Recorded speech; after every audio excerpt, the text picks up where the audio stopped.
Hello everyone, welcome to the second video on vector differential operator. In this video, we will see about solenoidal vector and irrotational vector. What do they mean and how can they be applied to problems? So we'll quickly have a recollection of what was done in our part 1 video. We defined del, the vector differential operator, as I dou by dou x plus j dou by dou y plus k dou by dou z. Now this can take an input either as a scalar or as a vector. If f is going to be a scalar that is given as an input to your del, then what gets generated is called as gradient, which measures the rate and direction of change in the scalar field. When you give a vector as an input, then there can be two kind of operations that can be performed by del, which is the dot product and the cross product. The dot product of a vector with your del will be called by the name divergence, and the cross product with your vector will be called by the name curl. So having defined these three quantities, we now move upon to define the next two qualities, what we call by the name as solenoidal vector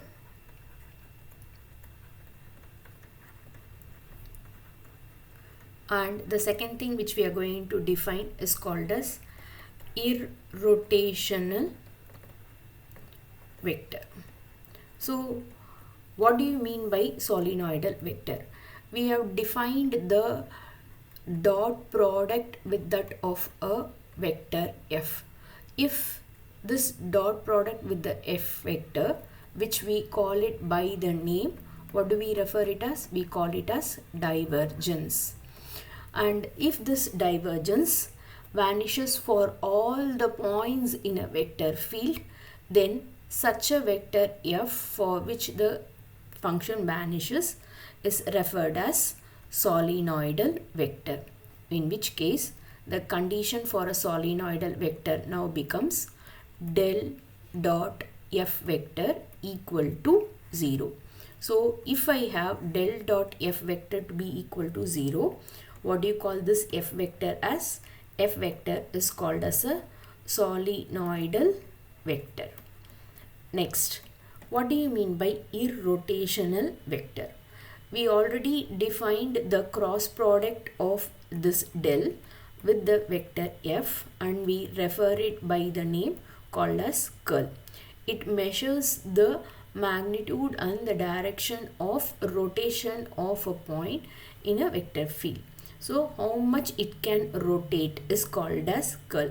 So what do you mean by irrotational? It is not going to rotate, in which case the condition for irrotational vector now can be taken as del cross f vector equal to 0.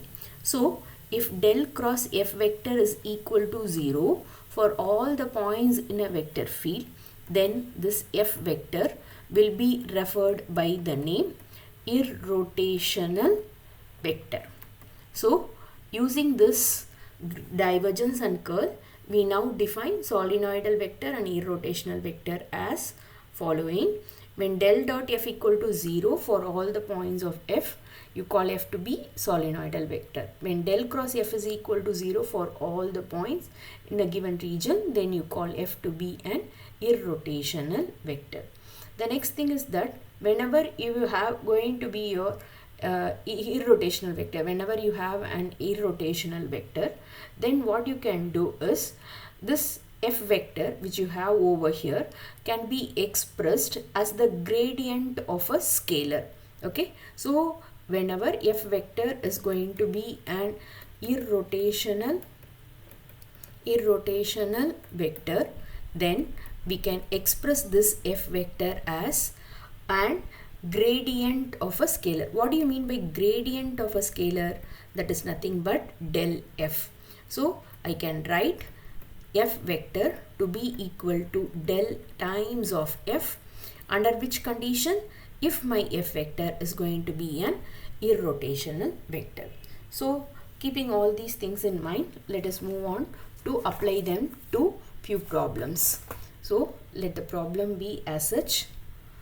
Problem number 1. If my f vector is equal to y square minus z square plus 3yz minus 2x times of I plus, so second component is going to be 3xz plus 2xy times of j plus the k component be 3xy minus 2xz plus 2z times of k. Verify if this f vector is going to be both solenoidal and it is going to be irrotational. So our objective is going to be whether this f vector which has been given to us is going to be solenoidal and is this f vector irrotational. So to first check for solenoidal, so what is going to be the condition for solenoidal? If it is going to be solenoidal, then your del dot product with f vector must be equal to 0. So what is going to be del dot product with f? We know that del is going to be I dou by dou x plus j dou by dou y plus k dou by dou z. And when I take the dot product with f vector, then it will be dot product with f1i plus f2j plus f3k. We know the rule for dot product that I dot I is 1, so this alone will exist. J dot j is 1, so this alone will exist. And k dot k is 1, so this alone will exist. All the remaining mismatches will vanish. So we will be left out with dou by dou x of f1 plus dou by dou y of f2 plus dou by dou z of f3. What is my f1? This part with my I is called as f1i. This part with j is called as f2 and this part with k will be my f3.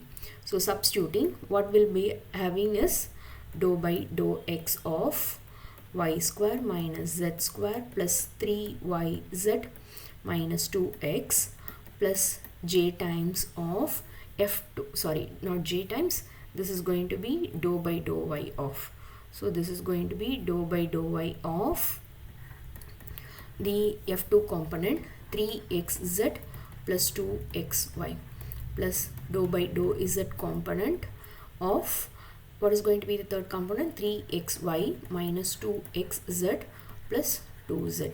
Now we can differentiate partially with respect to x in which y and z are constant. A constant on differentiation is 0. So this term, first three terms will vanish with respect to x, leaving you with just minus 2 on differentiation with respect to x. Plus with respect to y, no y over here, so this term is a constant on differentiation is 0.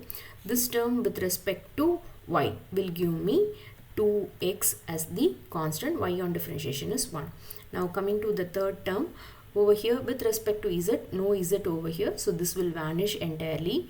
The next term with respect to z minus 2x is going to be my quantity, z with respect to z is 1, and the last term is 2z with respect to z will give me plus 2.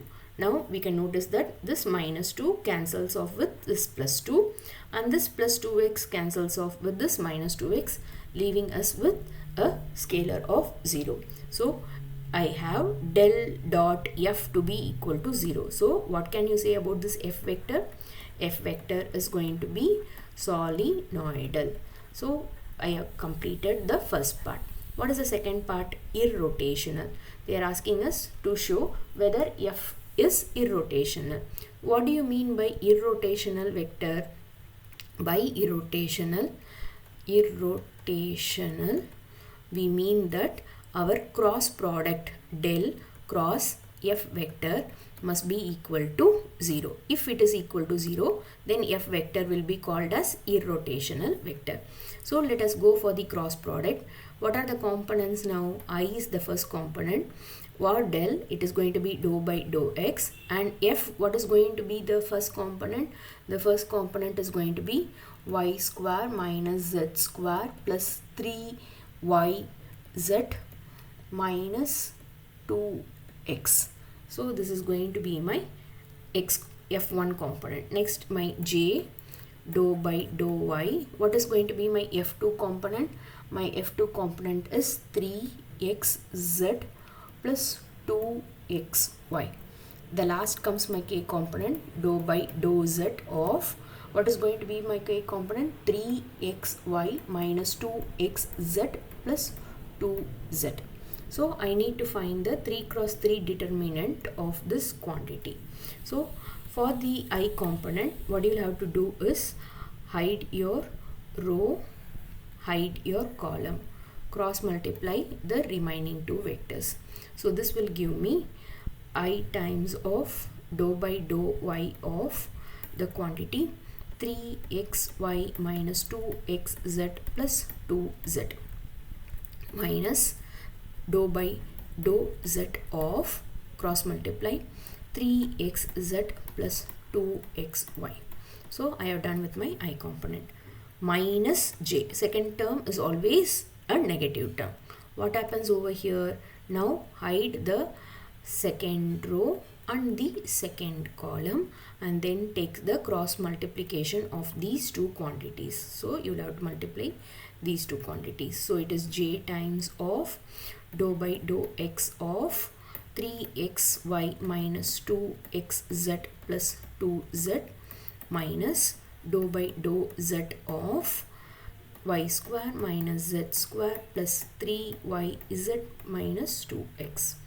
And last comes the k component, k times of, now what we'll have to do is hide the last row, hide the last column and take the cross multiplication of the remaining two component, in which case we will be having dou by dou x of 3xz plus 2xy minus dou by dou y of, what you will have is y square minus z square plus 3yz minus 2x. Now we are ready for the partial derivative. I will do the partial derivative over here so that we will be easily estimating it without turning back to the pages. With respect to y, with respect to y we have 3x, this is no y, this is no y, minus with respect to z I have 3x, so this becomes 3x, this doesn't have a y so it vanishes, plus minus j times of the second component with respect to x, this is going to be 3y, and the second term with respect to x I have minus 2x, minus 2z with respect to x, and the last term doesn't have an x so this goes off. How about the third one is minus sign of this minus sign with respect to z we have, this z gives me minus 2z, so minus 2z, and now here you have a z so you will have minus sign of 3y. Why do we take a minus sign? Here you have a minus sign, okay, and plus the last component doesn't contain an z so this vanishes. Next with respect to k we have k times of, what happens with respect to x, this contains an x so this becomes 3z, this contains an x so you will have 2y, this with respect to y on differentiation will give me minus 2 times of y, this doesn't contain a y, this has a y so you will have minus 3z, and this doesn't contain a y so it vanishes. Now we can see or notice that this 3x and 3x vanishes, making it as 0 times I, 3y minus 3y minus 2z and minus of minus plus 2z vanishes, making it as 0j, 3z minus 3z, 2y and minus 2y cancels off, leaving you with 0. So what do I have finally is my del cross f vector equal to 0. So it is a 0 vector. So what do you call this f vector as? It is an irrotational vector. So for the given problem, we have proved that f is both solenoidal as well as irrotational vector.